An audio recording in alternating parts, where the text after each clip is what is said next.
So I wanted to start today, before we get into our text and think about the leadership of the prophet Amos, is to do two other things. And the first is to talk a little bit about Purim because I would be remiss. How can we study together on Purim and not say something about Purim? So last time we met, we did talk about the book of Esther and the leadership of Mordecai and Esther in that community. So today I thought I would just say a few words about Purim observance because we have the rest of the day to observe. Although one piece of it's a little late. Well, not really. There are four basic halachot, four legal requirements that a Jew must perform on Purim. And the first one, which is no surprise, is to hear the reading of the Megillah or to read it. The Megillah was read in synagogues last night and this morning, but you can fulfill that obligation by reading it yourself. And you can read it in English. So I would urge you, if you didn't hear the reading of the Megillah, to fulfill this mitzvah and to read it. The the basis for all four mitzvot are in the book of Esther itself, and there Mordecai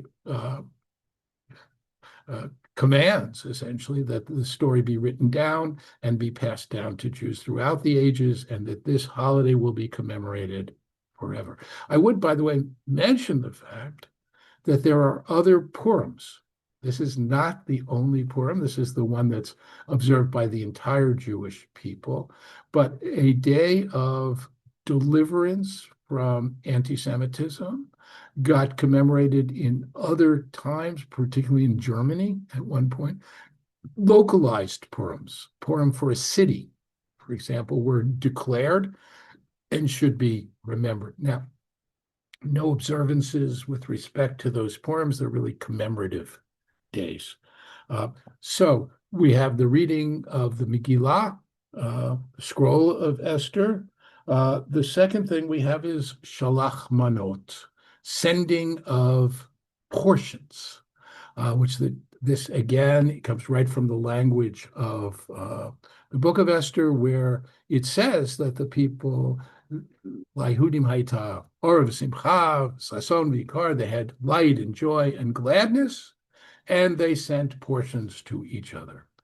The way the halacha understands this is that we should send gifts of food, at least 2 dishes, to at least one person. And many synagogues now have found a way to capitalize on this, of course. And so we have these Mishloach Manot campaigns. I think it's also nice to do it on a personal level, at least to someone. But technically, I think you probably fulfill the mitzvah if you sign on, make your donation, and see that they get it. The third thing is tzedakah la'aniyim, giving charity to the poor. This is separate from sending portions of food. Sending portions of food is, like giving a present. We're sharing our joy. But the idea of giving charity is, in a sense, a way of thanking God. This is what God asks us to do for the deliverance. There, too, it's mentioned in the Megillah. And then the last thing is to have a Sudat mitzvah, a Purim Suda, a festive meal. My kids are coming over later, and we're going to have a sushi Suda. We'll get some sushi and we'll share a festive meal in honor of Purim. So those are the four mitzvot, but there's a number of other traditions which are not legal. They've sort of grown up, and I'm sure you're familiar with them, but I want to mention sort of their basis. One is wearing costumes, right? You go out after Halloween and you can buy them cheap and save them for Purim. But the underlying rationale, and part of it is it's the Mardi Gras, right? It's part of this raucous celebration. I'll come to raucous in a minute. But the people in the story of Esther are hidden behind masks. If you think about it, Esther is hiding who she is. Haman also hiding who he is, because if you read the story carefully, it seems like he really wants to be the king. He's not, and he wants people to bow to him, and he wants to wear he leads Mordecai around what he wanted to be led himself, wearing the royal robes. But he professes to be just a courtier and advisor to the king. So he's wearing a mask. Esther's wearing a mask. The principal character presence in the Megillah is God. And God is also hidden. We have this sense, perhaps God behind the scenes. The one reference to God, which is very oblique, is the statement of Mordecai to Esther, who seems reluctant to go before the king because it would imperil her life. And he tells her, "You will not escape. I don't think you will. And who knows if it were not for, this moment that you're in the place that you are. But if you fail, deliverance will come from another place." Right? And that's kind of a veiled reference, perhaps. And they fast and they put on, they seem to be in this moment, though they are not particularly traditional Jews. In that moment, they seem to be. Mordecai seems to be referring to God, though it's very oblique. And so God too is hidden. Right? So we have this theme of masked characters pretending to be someone who they're not, or simply not being visible for who they are. And I think that's part of the reason we have the masquerade. The second thing is Hamantash. Also, no, not a biblical or rabbinic even requirement. So why Hamantash? We eat these. I mean, the idea of eating a special food on a holiday, we have this with other holidays too. In the case of Pesach, it's commanded, but we have other, we eat dairy on the holiday of Shavuot, not commanded, but here. So the prevalent theory is, and what do they have to do with Haman? Right? And so Haman had a three-cornered hat, or all kinds of, it was his pocket because he took bribes. There are some fanciful attempts to understand the connection, but probably what we have is something that was common in Germany in the Middle Ages, which were called Montagen. What are Montagen? Well, Mon, as you know, probably if you remember how Hamantaschen used to be, or poppy seeds, Lekvach. Right? So they ate Montaschen, meaning poppy seed pockets, which was a common kind of pastry that people ate. But it was adopted by the Jewish communities, Montaschen, Hamantaschen, Haman's pockets, right? Or Haman's hat. So that's the origin, very much like dreidel on Hanukkah was a common gambling game. And it persists in some places. When Beth and I were in Portugal earlier this year, we went to a vegetarian restaurant. And you know how they sometimes have coloring books for kids or games on the table? They had a dreidel on the table that you spin, and then each side told you how much you got, but there was no connection to Nes Gadol Haya Hasham. There's not a Nun and a Gimel, right? That's not there, but it's an old game that got appropriated on Hanukkah. Here we have a pastry that gets appropriated. And then the other thing, which we do find a reference to actually in the Talmud, is drinking. Literally getting drunk, according to the Talmud on Purim.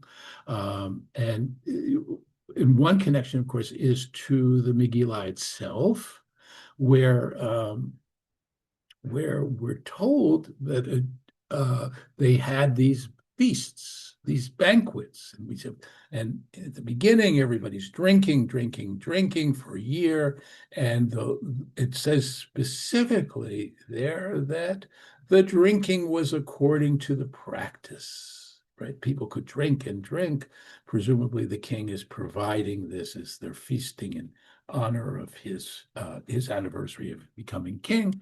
And then, of course, Esther is inviting the king and Haman to banquets. The Talmud itself says that you should get so inebriated that you can't tell the difference between Aror Haman and Baruch Mordechai. That is, cursed be Haman, blessed be Mordechai. That sounds extremely drunk. But right afterwards in the Talmud, and this is in Brachot, there is a story which suggests otherwise. The story is this: Rav Nachman bar Nachmani invited Rav Zera, these two rabbis, he invited him to come to his house on Purim for the Purim Suda. And they get drunk. And what happens is that Rabbi bar Nachmani kills Rabbi Zera. He was so drunk that he kills him, right? So what happens then? Rabbi bar Nachmani prays for Rabbi Zera, and he is miraculously healed, comes back to life, according to the story. And then it goes on to say, and the next year, Rabbi bar Nachmani invited Rabbi Zera to join him again for a Purim Suda. And what Rabbi Zera replies to him is, miracles don't happen every year. Right? Which, by the way, I believe is a joke. Right? Purim Torah, and there is a tradition also of fanciful stories and jokes on Purim, right? Though it's got an underlying message.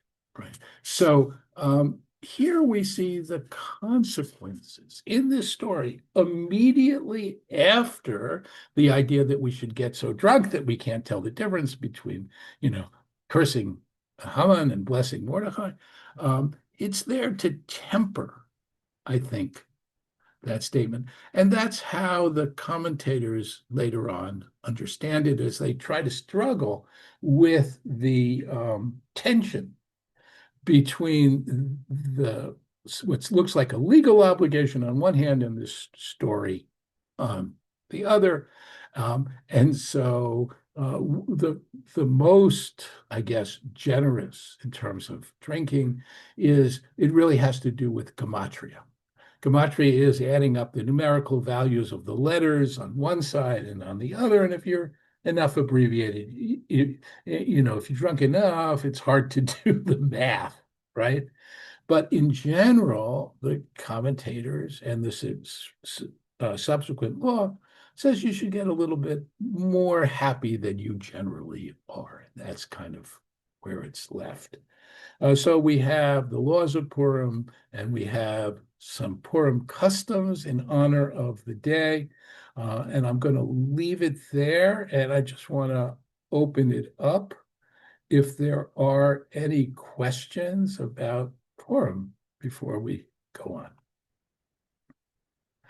Anything at all? Okay. Yeah, go ahead, Saul.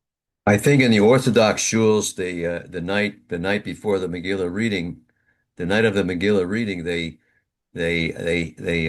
people give money as to I think to commemorate the shekel or the half shekel. Yeah, well, yes, but it's just it is a form of. There are a couple of things that people do. Moed Hiten, which is wheat money, right? The idea is you'll give it so the poor will be able to purchase wheat to make matzah for Pesach. And that's one tradition. And you also see that tradition right before Pesach itself. And then the chatzi shekel, the half shekel, also becomes, but all of this is just collection so that people can fulfill the mitzvah of giving to the poor. So it's a connection which is made. And remember that the reading about the half shekel is, right, we have four readings coming up to Pesach. The first one is about the half shekel. And then the second one is about Amalek, which is always right before. So it's a way of connecting them, I think, but it's really about money for the poor and just one way to kind of, one term we could use that's specific to the season. Good. Any other questions or comments about Purim customs, regulations, anything to do with the Megillah itself? If not, okay. So the second thing I want to do is to say a few words about my trip to Israel, just because I want to share with you some of the things that I saw. We won't take a lot of time with this, and then we will go on and look at the book of Amos. So the first thing one of the things that we did was to go to a village in the north of Israel, which is essentially a Bedouin village. And if you may think that that seems to be a contradiction in terms because Bedouins are nomads, which I did, it turns out that there are two kinds of Bedouins in Israel. They are the nomadic ones. They come from Arabia, both groups, but some of them settled down into communities in the north, and we went to such a community, and we were offered hospitality by a Bedouin man. He's actually a high school teacher also there. And we went into his hospitality room, which is traditional, and we drank some Bedouin coffee. He had us dress up in Bedouin costumes, which was a little weird. They're clothing or formal clothing. We learned to make coffee, and we had a great feast, which was probably the best meal I had in Israel. He prepared this meal. It was strictly kosher, which, in itself was interesting. I tell you this story really because I want to show you this picture. And Beth and I and my kids and their kids all dressed up in these traditional Bedouin outfits. Okay, and we'll stop the share there.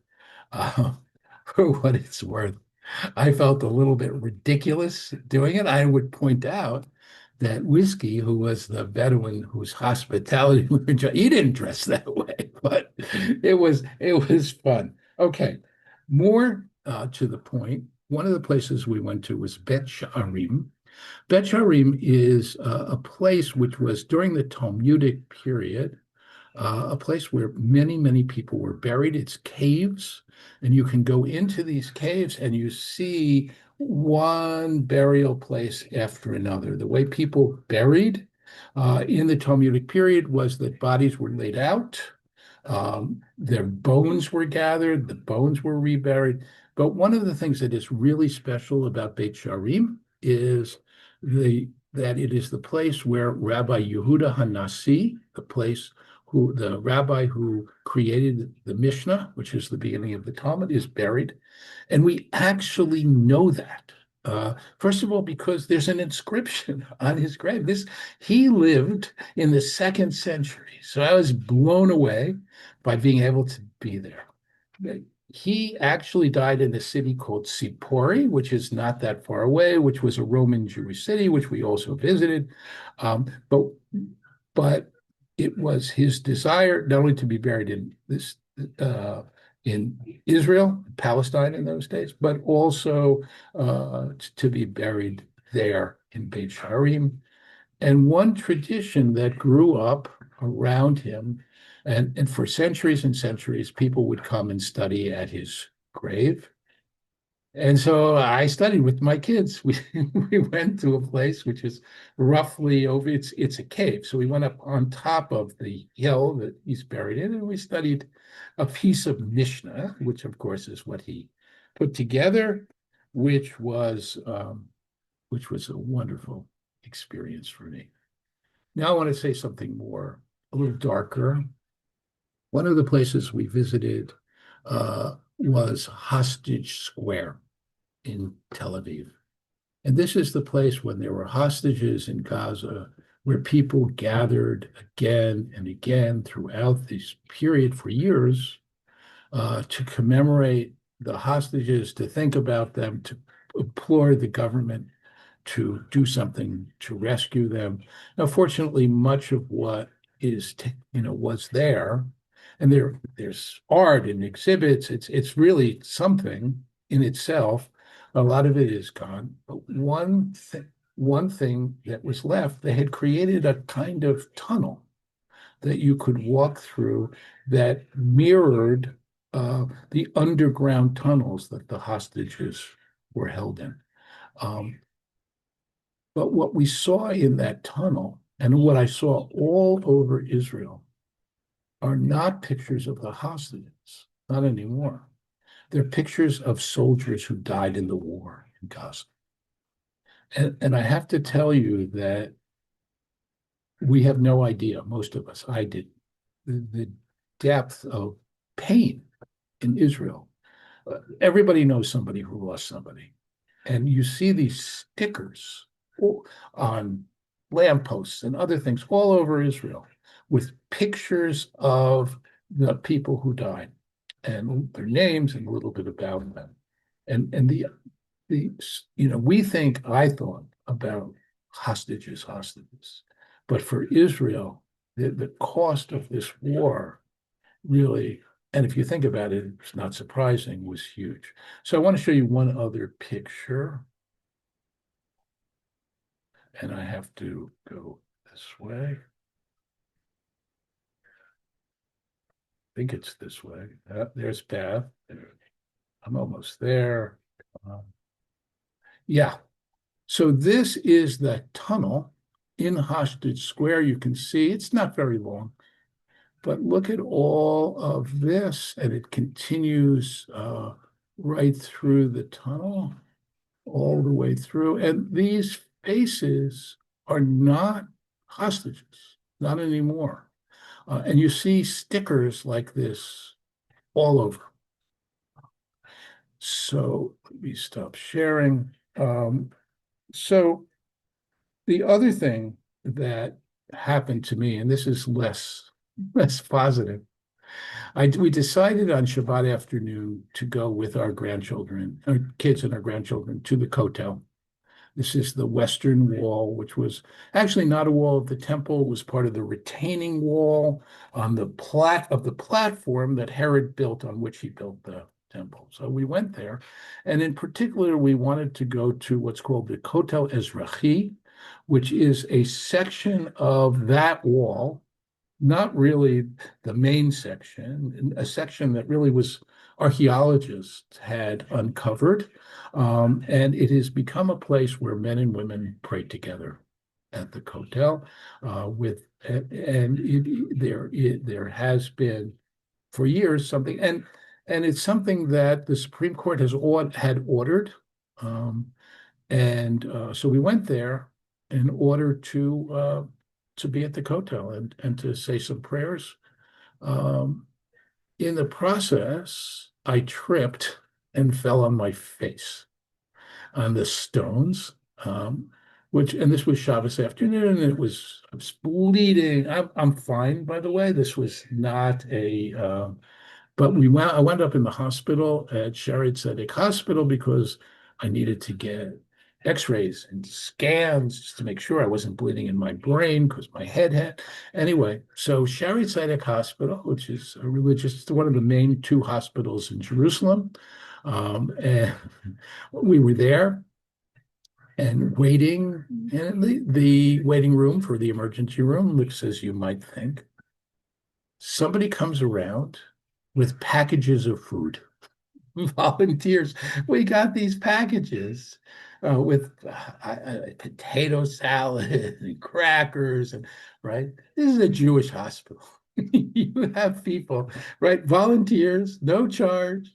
Yeah, and then somebody comes down as Shabbos ends. They make Havdalah in the hospital, and once Shabbos is over, then somebody else came out with a cart where they served coffee and hot chocolate if you wanted. So it was not a great experience. of course, going to the hospital and sitting for God knows how many hours. But it was an Israeli experience. I was sorry to have my face smashed against the stones, but happy for the experience. Now, the place that we went to visit has become right now a very controversial place, which is this Kotel Ezrahi, because the Haredim in Israel really do not want this place to exist, even though the Supreme Court ordered it. You can't get up to the wall there now because some stones had fallen down. The government was ordered to remove them. They haven't removed them yet, so you can't even get near to it. And the Supreme Court, once again, just recently ordered that the stone be removed, that the whole area be cleaned up the way it was supposed to be. And the response to that was that the Haredi parties are trying to pass through a ordinance in the Knesset, which will put that whole area under the auspices of the chief rabbi, so it won't be permitted for Jews to go pray there together, and to make it a criminal offense, which the consequence of which would be years in prison if conservative or Reform Jews try to pray together at the wall. So as you can imagine, this is just an unprecedented outrage.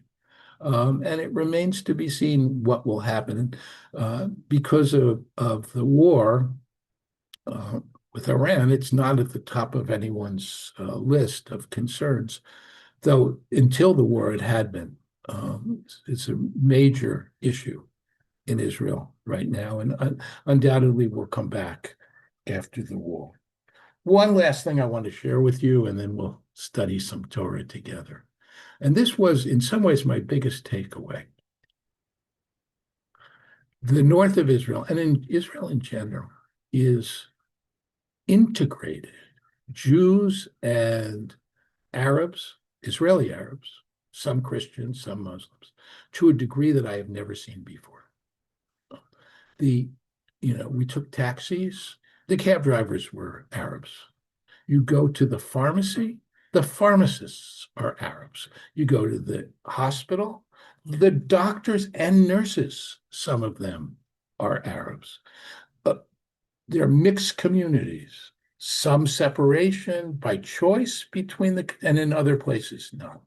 So this idea that Israel is some kind of an apartheid state, you only have to go there to see how absurd that is. Now, in fairness, I'm talking about Israel proper. I'm not talking about the West Bank. And things are different in the West Bank. And bad things are happening in the West Bank.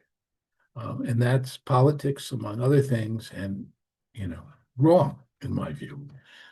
But I'd never seen Israel like this before.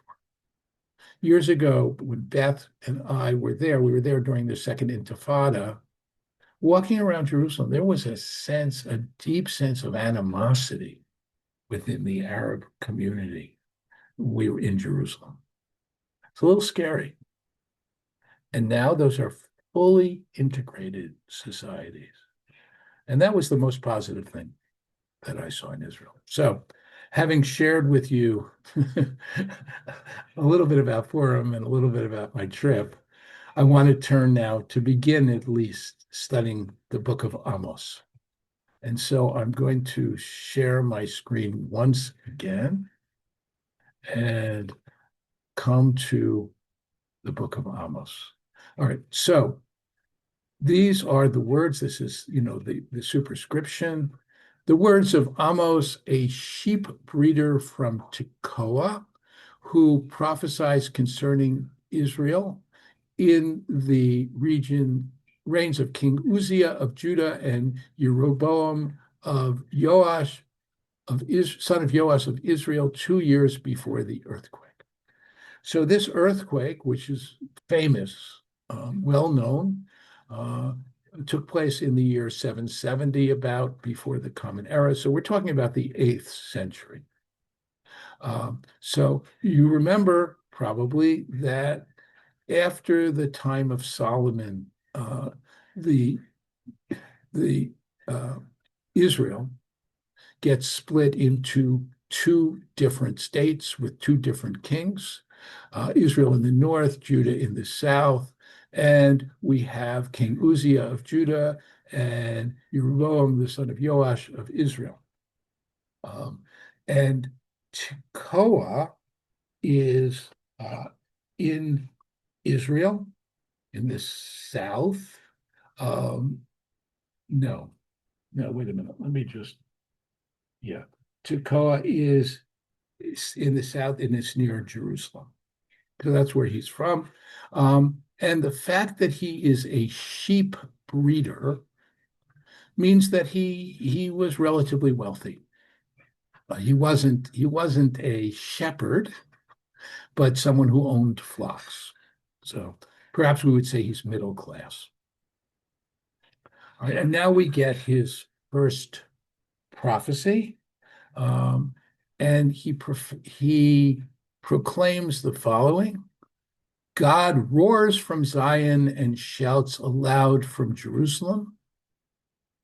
The pastures of the shepherds will languish, the summit of Carmel shall wither. Carmel, of course, the tallest mountain in Israel. And now we get a series of prophecies, and they are against not initially the people of Israel, but against other powers.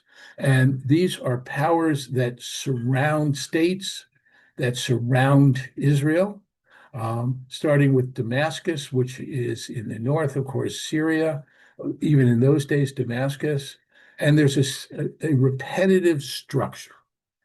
For the three transgressions of Damascus, for four, I will not revoke the decree, because they threshed Gilead with threshing boards of iron. I will send down fire upon the palace of Hazael, and it shall devour the fortress of Ben-Hadad. I will break the gate bars of Damascus, wipe out the inhabitants of the Vale of Aven, and the sceptered rule of Bet-Eden, and the people of Aram shall be exiled to Kir, says God. So these people in Damascus have done bad things, and I put up with it for three transgressions or four, but now I may have decreed against them, but I waited, and now they still haven't repented, and so I will I will punish them. And so part of what we see here also is that God is not just the God of Israel, but God is concerned with all of the little states around Israel, and in fact, with all nations, and that God demands justice from all of them. And we see this also in the Torah itself, and we see Sodom and Gomorrah being punished, for example, because of the way they behave. And so this is not entirely out of character. It's not surprising. And we go from there to Gaza for three transgressions. For four, I will not revoke the decree.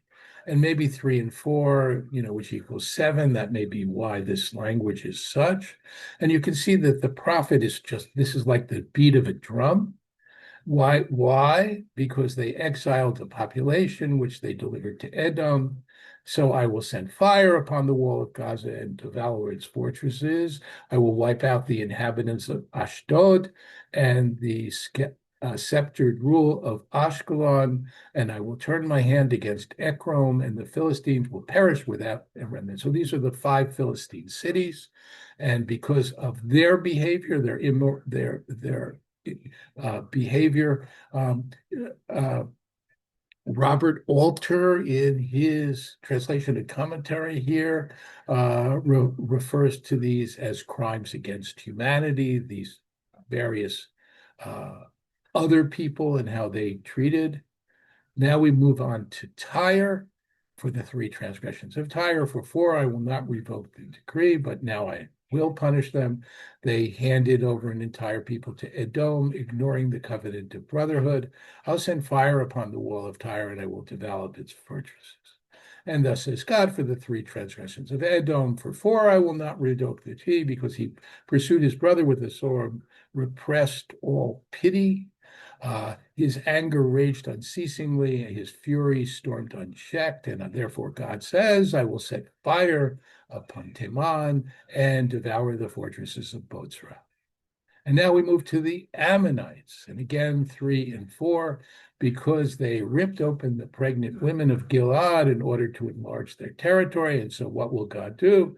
Send fire to the wall of Rabbah, devour its fortresses, amid shouting on the day of battle, on a day of violent tempest.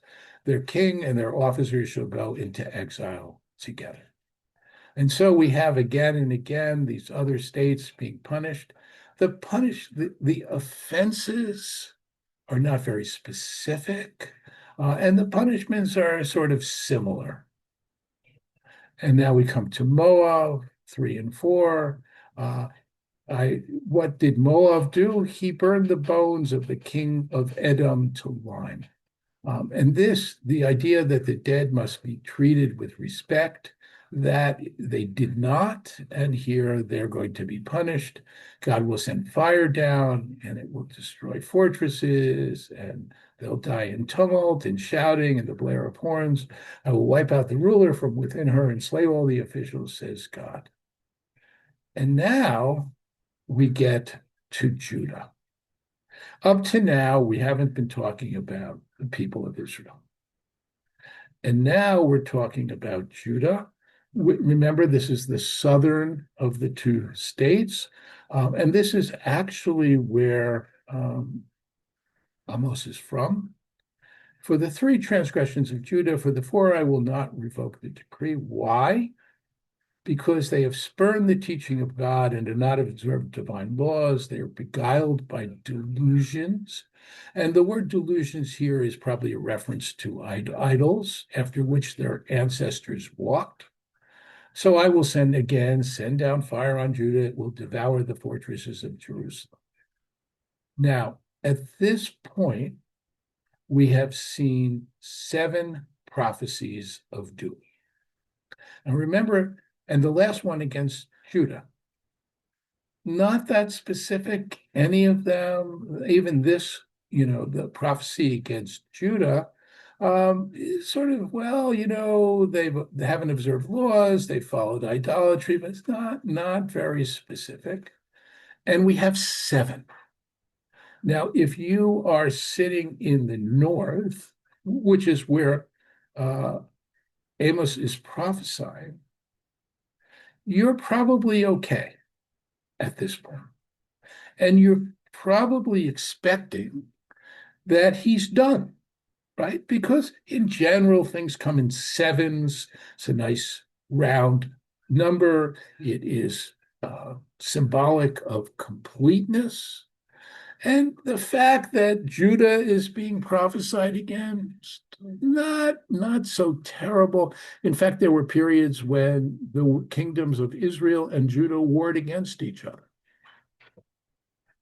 What happens next, though, is very different. And now there's an 8th, breaking the pattern. Thus says God, for the three transgressions of Israel, for 4, I would not revoke the decree. In other words, I will now. And then listen to this. They have sold for silver those whose cause was just, and the needy for a pair of sandals. So those who have cause of just, we're talking about probably some kind of a legal case. And one side, of course, is, and the word here is Sadiq, right? They are on the right side. They did the right thing. The people who had a claim against them were wrong.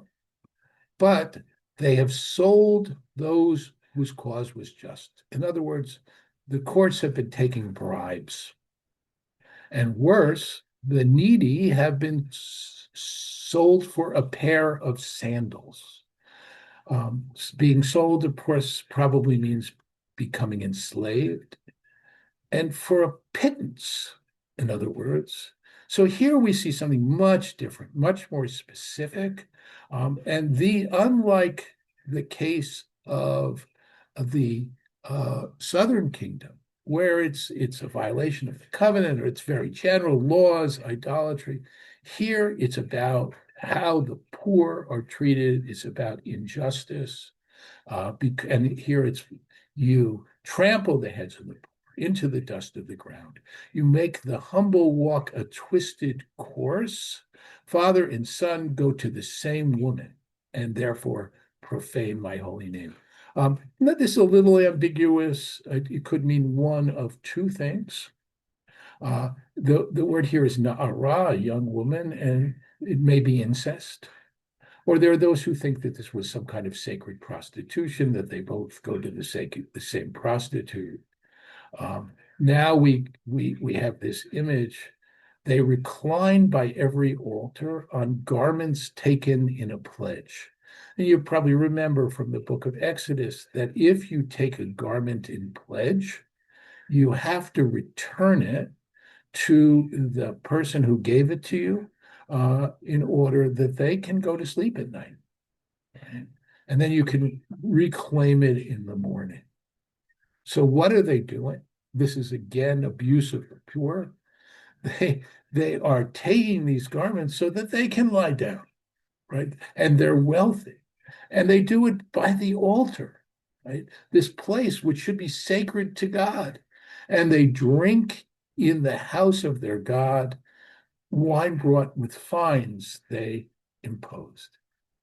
Now, I destroyed the Amorite before them, whose stature was like the cedars, who was stout as the oak, destroying his boughs above and his trunk below. So this is a reference to the former people of Israel, the people who were conquered by Joshua. And he's saying, I destroyed them even though they were mighty and tall. And you remember the story of the scouts and how they went in and they said they're giants and we are midgets, but God destroyed them. He did that for you, Amos is saying, and I brought you out of the land of Egypt, and I led you through the wilderness 40 years to possess their land. And I raised up prophets from among your sons and Nazarites from among your young men. Is that not so, O people of Israel? So what happens? God will send prophets and Nazarites. These are the people who have taken those vows to abstain from wine and contact with the dead, let their hair grow long. They are trying to be close to God. And what did the people do? You made the Nazarites drink wine, and you ordered the prophets not to prophesy. So we're going to see later on, specifically when Amos is ordered not to prophesy. And what God says is, as a consequence of all this, I will slow your movements as a wagon is slowed when it is full of cut grain, right? So the wagon is so full it can barely move. Flight shall fail the swift, the strong will find no strength, the warrior will not save his life, the archer will not hold his ground, the fleet-footed shall not escape, nor the horseman to save his life. Even the most stout-hearted warrior shall run away unharmed that day. So, in other words, none of this will run away. No one's life will be saved on the day when God now will wreak punishment on the kingdom of Israel. I'm going to leave it there for now. And I want to open this. Let me go back to stop my share. And questions, comments, any reflections on what we've started to see in terms of the prophet Amos. Yeah, Sandy. And then we'll come on. Okay, so first, Sandy, go ahead. So it seems that Amos is for social justice. Yes. Yeah. Yes. Yeah. He is. This is very different. The prophecy against Israel, I'm sorry, the prophecy against Judah is not specific and it's not about social justice. What Amos is concerned with is how the poor are being treated. He's concerned with corruption, bribe taking. And this really is striking. It's striking in its specificity. The imagery here, you're not going to escape. Again, and we'll see as we continue what the promise is that will happen. God has been tolerant. God has warned them, and we'll see that. But they have paid no heed, and now they will pay the consequences. Yes, it's about social justice. And we see this in other prophets too. We see this, we see it in Isaiah, the passage in Isaiah that we read on Yom Kippur, where Isaiah specifically says, and we'll see this in Amos too, I'm disgusted by the way you worship me. Is this the fast that I want on Yom Kippur? You're fasting? No, I want one that feeds the poor, that clothes the homeless, that releases those who are fettered in bonds. That's what I want. So we see that theme here as well. This theme of social justice, it is really paramount in the prophetic tradition. I think one of the reasons why the Reform movement, as opposed to Orthodox and conservative Judaism, has been so strident in working for social justice is because they see themselves as the heirs of the prophets. This prophetic demand, not that conservative and Orthodox Jews don't, but because they traditionally rejected the law, they look at a passage which says, is this the kind of fast I want? No, I want social justice, right? You mock me when with your pious religious behavior while you're not treating the poor properly. So this resonated with the Reform movement, which wants to did set aside some of the things like kashrut, for example, or even traditional Shabbat observance, and they said, "Look, we're the heirs of the prophets." They rejected that because they cared about social justice. Now, it's a mischaracterization of the prophets. It's not that they don't believe in the laws and sacrifices and everything else. What they're concerned with is the hypocrisy of being pious and punctilious in following ritual law while you're abusing the poor. Okay. Myra, you had a question. My question was answered. Done. Okay. All right. Anything else before? I'm just thinking we don't have very much time, but let me go a little bit further. Okay. So hear this word, O people of Israel, that God has spoken to you concerning the whole family that I brought out of Egypt. You alone have I singled out of all the families of the earth. That is why I call you to account for your iniquities. So this is, and we're going to see this later on, actually, also. You think that because you have a special relationship with me, that I'll give you a pass? It's exactly the opposite. I have singled you out, and therefore I have expectations of you. And this is the way you treat me, God is saying, right? So don't think that the chosen people means that you're exempt. It's exactly the opposite. This is a little reminiscent of our discussion about Moses and why he doesn't get to enter the promised land. The idea that the bar is much higher for him.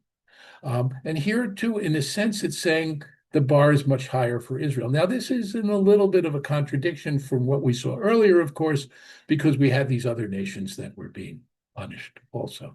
But there's this sense here that this is particularly bad because of their relationship with God. And now we get this series of metaphors. Can two walk together without having met? In other words, if you see two people walking, they must have met. How else could they be together, assuming that they're really together, not passing each other? Does a lion roar in the forest when you hear it has no prey? Does a great beast let cry from its den without making a capture? In other words, the lion is roaring because it sees its prey. Does a bird drop to the ground if there's no snare? Does a trap spring up unless it's caught something? When the ram's horn is sounded in the town, do people not take alarm? Can misfortune come to a town if God has not caused it? Right? So we have this sense of we have a sign which indicates something. Indeed, my sovereign God does nothing without having revealed its purpose to God's servants, the prophets. Right? So God lets the prophets know what God is going to do, and presumably he's talking about these opportunities to repent. God says he's going to do something, tells the prophets are sent, and they deliver the message. So if you're punished, it's not like you don't know what you're being punished for. It's not like you've had, and in this case, 3 warnings, even 4 warnings before it comes. God is forbearing. But ultimately, when it happens, a lion has roared. Who cannot fear? My sovereign God has spoken. Who can but prophesy? So here, this is a little bit different. The prophet is compelled to speak his message, right? This idea, Jonah is a great example also. Jonah tries to avoid it.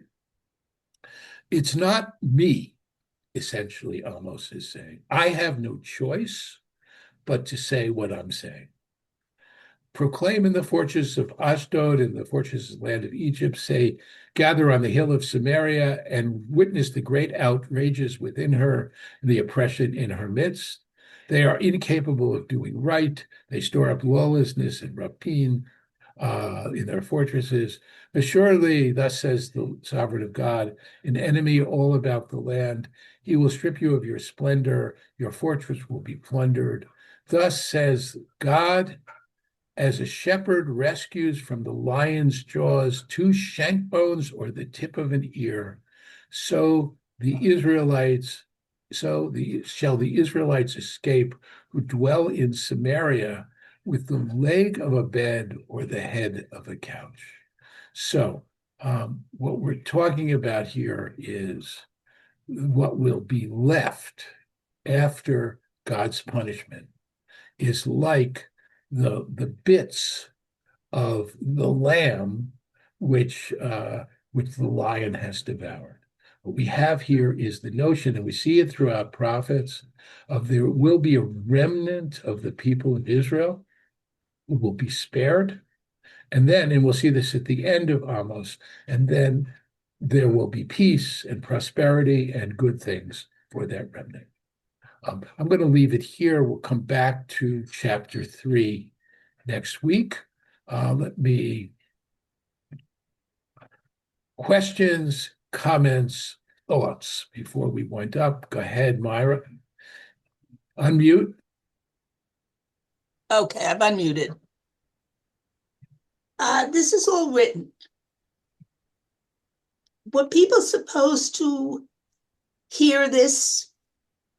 People in those years didn't read. They were, they didn't have books. How did they get to know all this? Or is this just... So, right. No, it's a great question. So these are speeches. They're very poetic. Yes. And they have a certain cadence and they have a certain power. And the prophet who has been entrusted with this, it's God's agent, travels around and he proclaims this message. And the message spreads, right? You see this in the book of Jonah in particular. You sort of see how a prophet works. We see how big Nineveh is. And then within 3 days, he's walking and he's proclaiming and he's spreading the news. Right. So that's how it works. They don't have books. Even if they did have books, books would be incredibly expensive. Right. So this is, and I think that's part of why the message is poetic, because it sticks, because it has a cadence to it and a rhythm, and it could be repeated, right? So, does it reach everybody? He's really prophesying against leaders. And we're going to see this actually very specifically later in the book of Amos, where he will go up against a leader who is disturbed by what he's doing. So it's not, we're not worried about, right? He's not worried about the poor. He doesn't have to give this message to the poor. He's talking to the ruling class. He's talking to those who are very wealthy. He's talking to the ones who are doing this. And as you can imagine, this message is not well received. Other questions, comments? Sandy. So there was a line in what you just read, a lion has roared, and that's roaring lion is the mission that Israel is now the name of it that it undertakes. Yes, it's right. It's true. And the lion actually is associated with Israel in general, all right? But God here is the roaring lion, right? The lion has roared, or maybe God's prophet speaking in the name of God. It's particular, though, in modern times, it is the symbol of Jerusalem. And if you go around the city of Jerusalem, anything from the municipality generally has a lion on it. Okay. Any other questions, comments, anything else? Well, okay, we'll leave this for now. I'll pick up, we'll probably finish the book of Amos next week. I have to tell you, I taught an in-depth class on Amos years ago, going really verse by verse, which I entitled Amos with Andy, or Amos and Andy. And since we're all old enough to remember, if I taught it to younger people today, I wouldn't even bother to mention it because they'd say, "What? Huh?" All right. Enjoy the rest of Purim. I wish you a happy Shushan Purim, which will, of course, be tomorrow, and look forward to seeing you next Tuesday morning. Thank you, Rabbi. Thank you. Okay, let me very good. Weird. This. Thank you, Rabbi. Oh, my pleasure. Here we go.